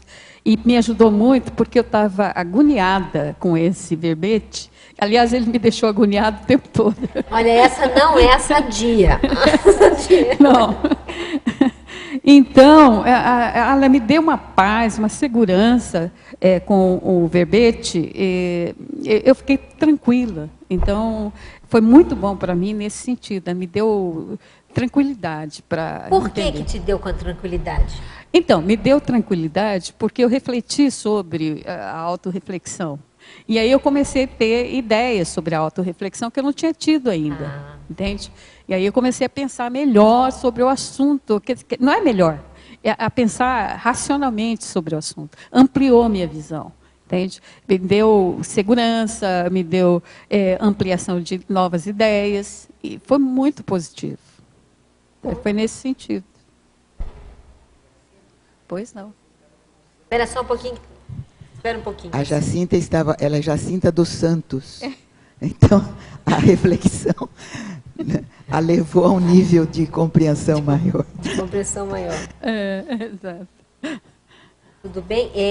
Jacinta, aqui na página 21, no detalhismo, principiologia, que é o segundo item, certo. Achou? Você coloca assim, olha, o princípio de refletir sobre o comportamento do outro. E depois você coloca o princípio de pensar bem do outro. Uhum. Eu queria que você explicasse essa coisa de refletir sobre o comportamento do outro pensando bem. Certo. Olha, o princípio... Deu para entender, né? Não é, mas esse é o pulo do gato da heterocrítica cosmoética. O princípio de refletir sobre o comportamento do outro, porque nós refletimos sobre o comportamento do outro o tempo todo, né? E não há outra saída. Não tem. Só que nós refletimos também negativamente, né? Nós sempre fazemos crítica a esse comportamento. Então, o que eu pensei foi isso. Se nós, o tempo todo, o que nós teríamos que fazer era ver o comportamento do outro, tentar se espelhar, ou não, né? Se fosse, no caso, não é se espelhar, mas observar os erros do outro e se corrigir, né? Mas ver os seus, né? Tentar se corrigir. E no caso aqui, pensar bem do outro, também porque, às vezes, você olha o outro e só pensa mal do outro. É difícil não pensar mal, né? Pensar bem Então, o que acontece? O que você faria de assistência ao outro também é pensar bem do outro. Agora me conta, como ver, como criticar o outro... Porque isso é um engano que eu escuto muito assim no nosso dia a dia, né? Que eu não posso pensar mal de ninguém. Mas o fato de eu não... Quer dizer, seria o correto, né? Uhum. O fato de não pensar mal de ninguém não significa que eu não faça heterocríticas. Ah, sim. Tô certa? Certo. Porque o pensar mal de ninguém não é ser poliana, não é isso? O pensar mal de ninguém é outra coisa. E que coisa é essa? É isso que eu queria que a gente falasse um pouco mais. Quer dizer, eu não penso mal, mas eu faço a crítica. E aí, como é que faz isso? Não, compreender. Não, eu não quero ser aqui... Tentar compreender com a melhor intenção, já aí você está podendo fazer uma coisa boa. Tentar compreender com a melhor intenção do que acontece. Ela está trazendo uma possibilidade. Você vai olhar o erro do outro... E vai compreender. Mas não significa que você não vai olhar. Porque senão vai virar poliana, não é isso, gente? Vai fazer nesse caso, sim. Pode não estar de acordo, mas não com a intenção de agredir o outro, sino tentar compreender como funciona o outro. Isso é possível. Eu acho que é por aí. É possível. Como funciona, sim, como o outro. O melhor é poder compreender por que determinadas consciências fazem determinada coisa. Mas você pode não estar de acordo. Não significa por isso que a heterocrítica seja agressiva ou de tentar combater a outro ou agredir. Não, eu não... significa que seja um inimigo por não pensar igual que você, por exemplo. É isso aí que eu queria que a gente falasse, porque há muita pergunta nesse sentido, mesmo na Mini, né, desses assuntos de como pensar, como fazer crítica sem pensar mal. No caso, eu tenho uma amiga que eu admiro bastante, só que eu tenho discordância, então eu realmente... quando fiz isso daqui, até pensei nessa minha amiga. Eu analiso o comportamento dela e tem críticas ao comportamento, mas eu tenho admiração também. Então, eu tenho admiração e discordância por ela. Nesse caso... Eu acho que esse é o caminho aí, é o caminho, perfeito. Fala aqui. Seguindo aí na mesma sessão, Principiologia, gostaria que você comentasse o princípio do livre-arbítrio e logo depois o princípio da liberdade, né, com relação ao seu tema, né? Sim. Com relação ao meu tema, o princípio se ele do livre-arbítrio. aumenta livre-arbítrio, como é que funciona isso? E o princípio da liberdade, olha, o livre-arbítrio, todos nós temos livre-arbítrio, né, para fazer autorreflexão ou não. Tanto que a humanidade ainda já está tão antiga nesse planeta e até hoje não tem essa conquista completa, né? E a liberdade aí, quer dizer, a pessoa tem livre-arbítrio e liberdade para ela fazer a autorreflexão, né? Para ela ter esse processo de autorreflexão conquistado, na realidade, ela teria... aí está embutido a evolução da pessoa, né? O processo evolutivo dela. Já né? tem um livre-arbítrio maior, né? Porque sem a autorreflexão aumenta a condição de determinismo. Né? Exatamente. Então, ela vai, sem autorreflexão, ela vai ficar mais... sujeita. Ela vai ser mais... Eu acho que ela está mais presa à questão grupo kármica, né? E aí, com a reflexão, eu acho que ela pode sair e ir para a policarmalidade, né? Ela tem liberdade para isso e seria a saída, né? Mas eu acho que esse entendimento ainda está longe, né? Você está trazendo a ideia, que a Keiko também trouxe, que a autorreflexão expande o livre-arbítrio. É isso? E daí você está partindo do princípio de como isso? Como é que se dá que a autorreflexão expande o livre-arbítrio? Porque eu concordo, há uma lei aí implícita, indireta, de causa e efeito. Mas por quê? O que está atrás disso? Você parou para pensar? Não, isso eu não cheguei a pensar. Foi profundo aí. Foi profundo. Porque, claro, a autorreflexão pode expandir o livre-arbítrio. Pode. Por quê? Pega aí, Keiko, pega o... Né, de agir sem pensar. Harmonia, porque ela erra menos, provavelmente. Erra menos. E quanto menos você erra, mais livre-arbítrio você tem, não é isso? Então, essa é uma lógica que a gente vê de lei de causa e efeito real, né? Quer dizer, você diminui os erros, você aumenta o livre-arbítrio. Quanto mais você reflete, menos você erra, mais liberdade pessoal você tem. Ok. Nossa. Tinha uma pergunta ali em cima? Passou. Deixa eu só te fazer uma pergunta. Você acha que na condição de consim pré-desperta, existiria para essa consim temas tabu que não deveriam ser pensenizados? Temas tabu. Que ela não deveria refletir, ela deveria evitar a reflexão sobre isso existe ou isso é uma falácia? Eu acho que existe. Você acha que existe? Existe. Existe até por causa dos tipos de governos e religião. Como assim? Eu acho que embota a pessoa, né? Eu acho que tem lavagens cerebrais. A religião faz muito isso. Não, isso sim, mas assim, ó, eu digo... refletir. Mas, por exemplo, existem pessoas que eu quero trazer, Jacinta, que quando você fala um assunto, ela fala, eu não quero nem pensar nisso. Sim. Não existe isso? Existe. São temas tabus para aquela pessoa. Sim, porque ela não quer refletir. Ela isso. Ela tem preguiça de fazer esse processo. Você acha que isso é preguiça? Isso que eu queria... É preguiça. Preguiça mental, com certeza. Claro que tem assédio aí, né? Tem assédio no meio também, claro. Ela só tem essa preguiça porque alguém está provocando, né? Eu acho que está ligado. Eu estava pensando nisso porque tinha um curso aqui, lembra, Rosa, que era o curso dos léxicos? Como é que chamava o curso? Lexicografia. E a gente tinha uma proposta no curso da pessoa ir para o holociclo e ela escolheu o dicionário mais difícil para ela em termos de temática. E ela ia, então, refletir e estudar sobre aquela temática, que para ela era uma temática tabu. E aquilo era um processo altamente desassediador. Eu estou lembrando disso por causa desse livre-arbítrio e liberdade pensênica que você está falando, que tem sentido. Fala, Rosa. Esse curso foi assim, até orientado pelo professor Valdo, que ele observou que muita gente entrava no holociclo e tinha alguns temas que eles fugiam daqueles temas.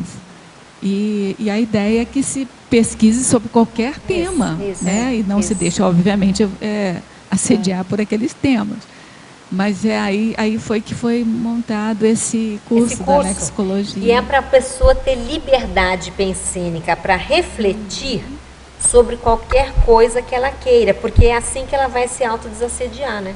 Agora tem uma coisa, né? A gente tem esse movimento, né, do livre-arbítrio, do determinismo, de acordo com nossos erros e acertos. Quanto mais você erra, mais o determinismo impõe e menos livre-arbítrio.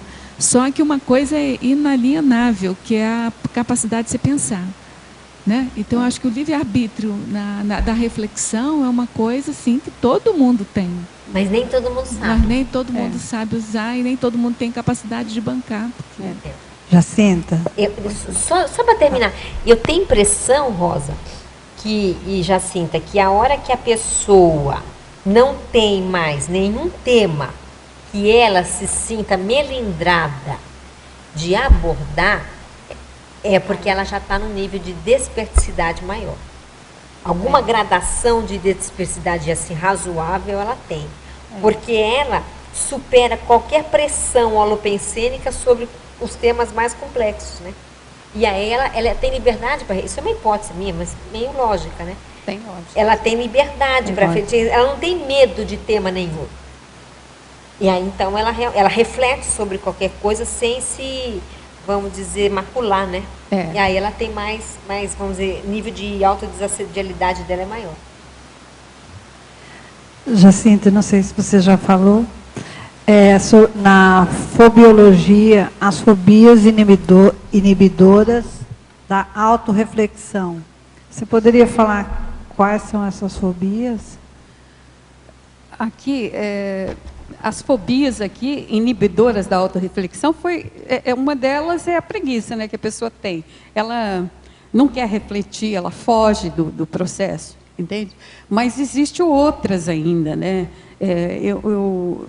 Além quer dizer, não é só, no caso, a preguiça aí do caso, mas também a pessoa que, como é que eu vou dizer? Ela não quer pensar, entende? Ela tem, só que não é nesse sentido. Ela não pensa. Qual seria o medo que ela tem? Acho que não, mas acho que eu não sei se ela está falando isso ou ela está falando assim, que ela quer ser levada. Exato. Sabe aquela música, levada. Deixa a vida me levar? É isso, ela não quer pensar, ela quer só que as pessoas... Ela está trazendo essa ideia, ela está trazendo essa ideia, mas ela está querendo trazer da fobia, né? E também, eu acho que aqui o assédio, né, o autoassédio entraria, né, no caso, como fobias inibidoras, né? Mas eu acredito que ainda teria muito mais, viu? Por que teria a fobia? Medo de errar. Medo de ficar... Tem gente que tem medo, que não gosta de ficar sozinho em casa, que não gosta, quer sempre ter gente do lado. Não sei medo de que tem, né? O medo de ficar sozinho, medo de consciência, medo de errar. Medo de ter que mudar de ideia. Medo de ter que mudar de ideia. Também. Resistência. A cara dela, ela ficou assim, mas não é verdade? A gente conhece pessoas que eu fui falar sobre um determinado assunto, eu falei, mas você não viu o que aconteceu? Ela falou assim, não me conta, porque isso vai me fazer mudar de ideia. Falou, não me conte, eu não quero saber, porque isso vai me obrigar a mudar de ideia. E ela não queria mudar de ideia. E a pessoa percebe, por exemplo, ela percebe que ela tem o medo de refletir, de autorreflexão? É nítido para ela? Não entendi. Assim, a pessoa percebe, ela percebe com ela mesma que tem a fobia ou não percebe? Ela percebe. Jacinta, o que você acha? Que a pessoa percebe que ela tem medo ou não percebe? Não, eu acho que ela percebe, sim, que ela tem medo. Ela pode até não assumir, né, Jacinta? Ela não assumir, mas ela sabe que ela tem, sim. Não, eu não vejo que ela não saiba, não. Entende? Ok, obrigada. Jacinta, eu queria que você falasse um pouco sobre a importância do local para a reflexão. Porque é muito difícil no dia a dia, as pessoas que estão imersas, mesmo em Foz do Iguaçu, que é uma cidade relativamente tranquila, se você comparar com São Paulo, Rio e cidades maiores, quem está imersa no dia a dia, de alguma forma tem que fazer o seu pit stop para fazer a reflexão. E, às vezes, a importância do local também faz diferença. O que você acha? Olha, eu pensei sobre isso, que local, a sociedade atual, ela não permite, ela não te dá espaço para local. Então, eu percebo que a própria pessoa, ela tem que encontrar os locais, ela tem que tem que criar esse espaço na casa dela, né, um espaço para ela refletir. Se ela não criar, eu acho que vai ficar difícil ela encontrar isso fora da casa. Você sabe que... mas teria, sim. Por exemplo, pessoas que saem para o campo, que vai para jardins, que eu acho que na Europa até usa-se mais, apesar de que não refletem, né? Mas aqui no Brasil quase não se usa a pessoa sair para os jardins e parar para não usar celular, não usar nenhuma parafernália, né, e parar para refletir mesmo. Eu acho que isso é possível, sim. Eu acho que a pessoa querendo, ela encontra esses espaços. Sim. Entende? Você sabe que há poucos dias eu trouxe uma pessoa para passear por aqui e eu fiquei analisando como é importante o verde para a pessoa dar uma relaxada, né? Isso. E o próprio local, a própria Cognópolis também faz isso, mesmo que a pessoa não entre no holociclo, mas o fato dela passear, conhecer, ela desestressa, muda o foco e começa a entrar mais nessa... Você sabe, Fabiana, que eu também trouxe uma pessoa para cá, quer dizer, ela veio visitar e ela passou aqui pelo CAEC, e ela não entrou no tertuliário, ela não é da Conscienciologia, nada disso. Mas ela olhou o verde e ela falou assim, Mabel, eu vou mudar para cá. Eu falei assim, mas por quê? Olha que ambiente. Ela levou um impacto tão grande do holopensene daqui, que é também configurado pela vegetação, né? A fitoenergia. A fito, né? Que ela já está mudando de emprego. Que bom. E ela não entrou no tertuliário para decidir que ela ia mudar de cidade, e nem tampouco ela é da Conscienciologia. Ela é bióloga, essa pessoa é bióloga, então, claro, verde deve falar mais para ela. Mas foi o holopensene do ambiente que a Fabiana está trazendo, que fez um impacto extremamente grande nessa pessoa. Ver com o que o professor Val estava falando na mini tertúlia de hoje, da preparação dos jardins, que aquilo já é uma energia intermediária para atingir, assim, para abarcar as pessoas, para acessar as pessoas que ainda não conseguem pegar uma energia mais de Verpon, né? Exatamente. Então, é essa energia do verde. Foi isso que ele falou hoje. E aconteceu, né? Eu vi que mexeu no micro-universo dela. Ela ficou alterada para melhor. Você sabe que essa outra pessoa foi a mesma situação. Ela passeou e ela estava num nível de ansiedade, preocupação muito grande. Ela entrou, passeou, olhou o verde e mudou. Né? Mudou. Foi bem interessante essa mudança. Você vê nitidamente, ela saiu mais relaxada. Inclusive, ela falou, nossa, como eu estou melhor. Interessante. Chama-se, como é que é? Balneário energético. Isso aí. O nome disso, né? Esse balneário energético. O spa também. Você que fez a pesquisa aí. Por exemplo, se eu estiver num trabalho mecânico, que eu sei fazer aquilo, estou fazendo normalmente, é considerado aquele momento de eu estar fazendo um trabalho e poder fazer junto uma reflexão, uma autorreflexão? A autorreflexão, se você estiver condicionada a ela, você pode fazer em qualquer situação, né? Isso você que vai, a sua vontade é que vai mandar. Mas, nesse caso aí, você tem que estar bem preparada, porque um trabalho mecânico, no geral, ele absorve a pessoa, né? Às vezes você não faz nem ver, né? Então, imagine uma autorreflexão. Então, não quero dizer que não dê, claro que dá, qualquer pessoa pode fazer, pode chegar nessa condição. Mas não é uma condição assim que você conquista assim, né? Não é. É algo que demanda muito esforço. Então, você está falando que a autorreflexão tem níveis também, né? Tem. Inclusive, a autorreflexão conquistada é um nível, né? Que você tem que chegar nele. Agora, a gente tem só mais 2 minutinhos, Jacinta.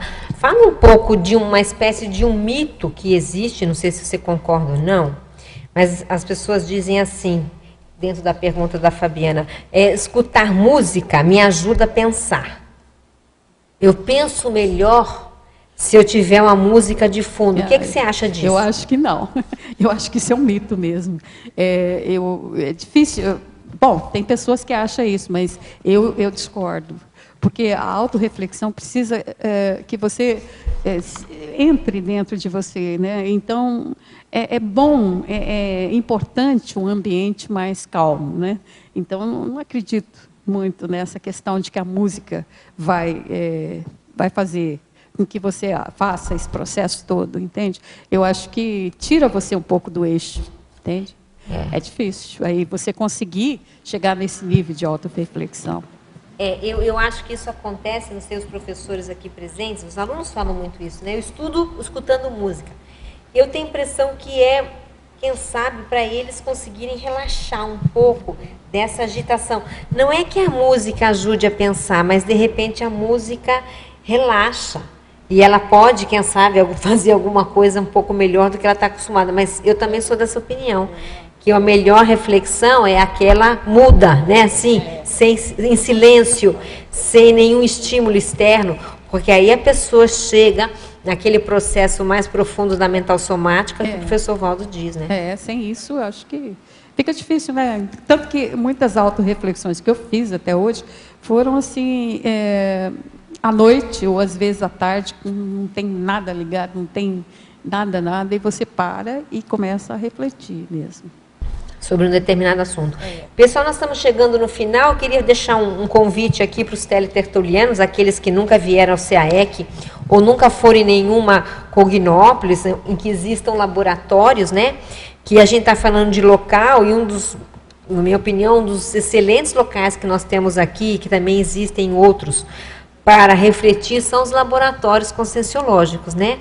A gente está querendo buscar um ambiente otimizado, quem sabe esse ambiente dos melhores que a gente tem, independente da nossa casa, né? São os laboratórios conscienciológicos que tem lá sua temática e seu holopensene formado para ajudar nessa autorreflexão profunda, né? E a gente vê que muitas pessoas conseguiram grandes reciclagens, que é o que a Jacinta está trazendo, dentro desses laboratórios e fazendo essas reflexões que ela trouxe, não é isso? Então, gente, obrigada aí pela Jacinta, obrigada pela defesa do verbete, obrigada pelos tertulianos e teletertulianos. A gente vai encerrando aqui a tertúlia e passamos para os nossos comerciais. Obrigada. Obrigado. As pontuações da tertúlia de hoje foram 17 assinaturas no livro de presença, 24 perguntas presenciais e 14 perguntas respondidas online.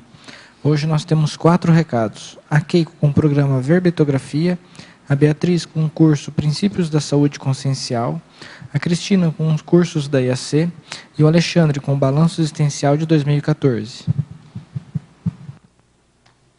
Boa tarde. A Enciclo Sapiens, em parceria com o CAEC, convida os tertulianos e teletertulianos interessados em escrever o seu verbete e, com isso, contribuir com a Enciclopédia da Conscienciologia a fazer o curso Programa Verbetografia no modelo EAD, Ensino à Distância. Então, você pode residir em qualquer local, né, do planeta, você vai poder participar desse curso.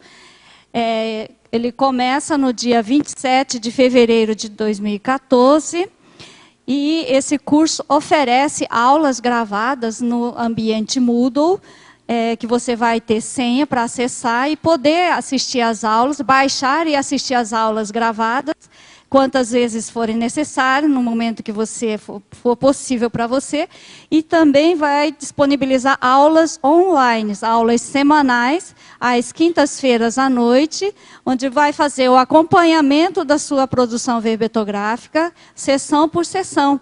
Então, você vai poder tirar as dúvidas, né, e acelerar a escrita do seu verbete. As inscrições, para fazer as inscrições, procure a recepção do CAEC pelo telefone 45 3525 2652 ou o e-mail caec@caec.org. Então, sugerimos, né, que acelerem aí o processo da aprovação do seu título para começar o curso já otimizando.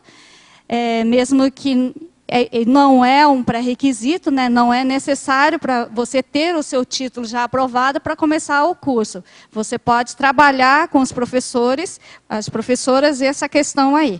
Então, se você já tiver alguma ideia com relação aos títulos, envie a proposta para títulos, em plural, @enciclosapiens.org.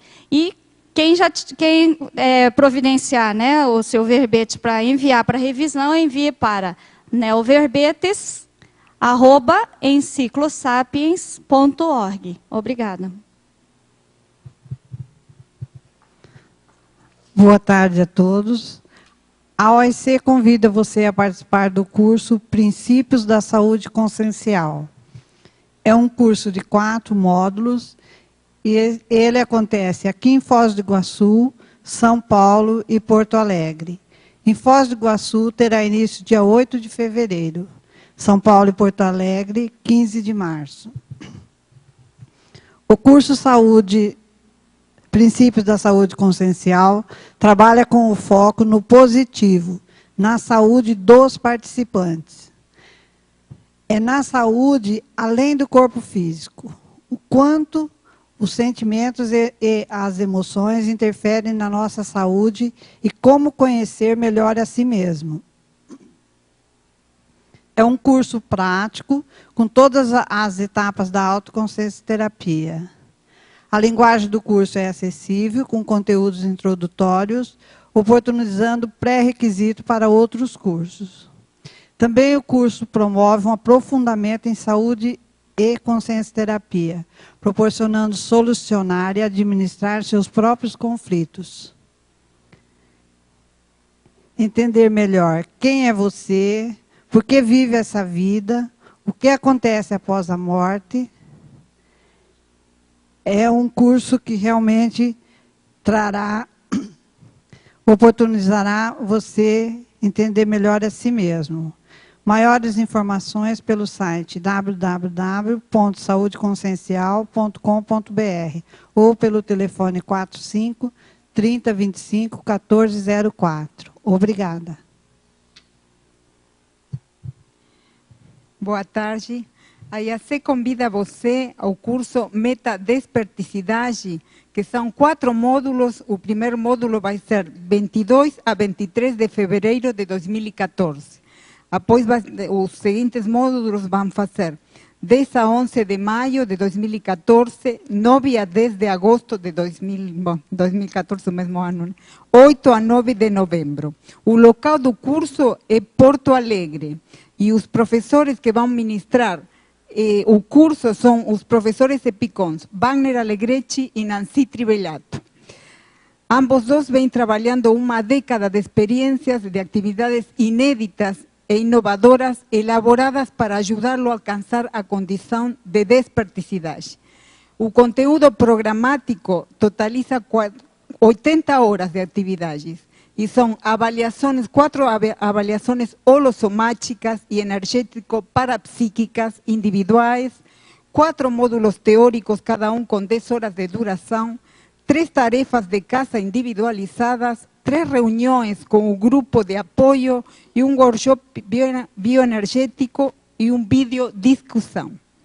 Para mais informações, o e-mail é brasil@iacworld.org e os telefones são 45-8432-8128, 45-8404-5923 e 45-3028-8123. Realmente vale a pena invertir numa situação importante que é a autodesperticidade, favorecendo a desassedialidade no dia a dia, que são coisas difíceis muitas vezes de conseguir. Assim que aproveite o curso, muito bom. Boa tarde para vocês. Boa tarde. A Apex, em parceria com o CAEC, vem convidá-los para o Balanço Existencial 2014, que vai ocorrer agora dia 1º de março a 4 de março, período do Carnaval, cujo tema é protagonismo proexológico. É um curso que você faz uma avaliação de todas as suas conquistas evolutivas e faz um planejamento para as futuras conquistas. É um tema bem interessante e contamos com a presença de todos vocês e uma boa tarde.